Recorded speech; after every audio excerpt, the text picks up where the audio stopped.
Hey guys, I hope you are doing good. चलिए start करते हैं अपनी सेशन को। फर्स्ट वर्ड देखते हैं, अटेस्ट। अटेस्ट एक वर्ब फॉर्म है। इसका मतलब जब हम कुछ टेस्टिफाई करते हैं, जब हम बेयर विटनेस करते हैं, या फिर जब हम ये साक्षी भगवान को साक्षी मान के, या फिर अगर हम कानून को साक्षी मान के अगर हम ये बात करते हैं कि ये जो भी है ये सच है, ठीक है। या फिर मान लीजिए अगर मेरे पास अथॉरिटी है, मेरे पास कोई बंदा आया है कि ये डॉक्यूमेंट अटेस्ट कर दीजिए, और मेरे पास वो पावर है, गैजेट की पावर है, मैं एक गैजेटेड ऑफिसर हूँ, तो मैं क्या करूँगी, मैं अपना एक स्टैम्प मार दूंगी, यानी कि मैं उस डॉक्यूमेंट को अटेस्ट कर दूंगी कि हाँ, मैं इस बात की साक्षी हूँ कि ये डॉक्यूमेंट है ये सच्चा है। तो यानी कि मैंने उसको क्या कर दिया, अटेस्ट कर दिया। Having served as a member of the grand jury, I can attest that our system of indicting individuals is in need of improvement. यानी कि मैं इसकी साक्षी हूँ, मैं इसकी I bear witness to this, I testify to this. Attribute noun form, इसका मतलब है कि असेंशियल क्वालिटी रखना किसी बात की, ठीक है। ये आपके एट्रीब्यूट हैं, कोई भी आपकी क्वालिटी है, दैट मीन्स वो आपका एट्रीब्यूट है।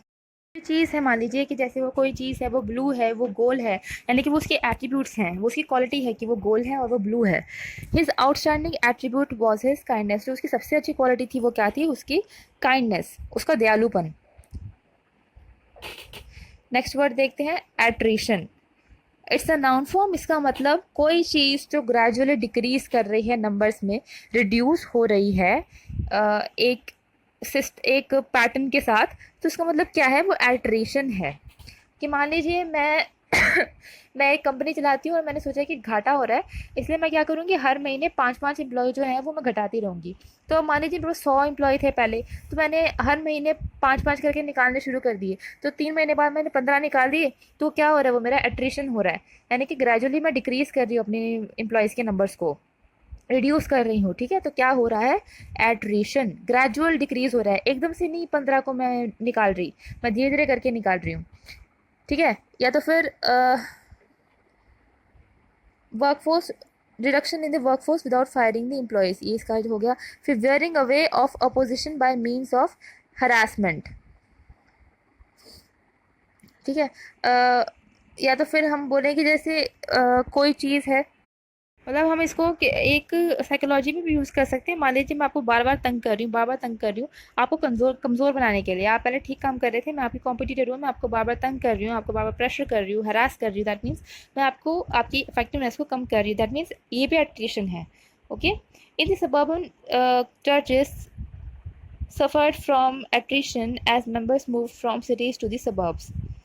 Rather than fire staff members, church leaders followed a policy of attrition. यानी कि उन्होंने वर्कफोर्स को कम कर दिया बिना किसी को फायर किए हुए। इस प्रोसेस को भी एट्रिशन कहते हैं। Okay, allowing elderly workers to retire without replacing them.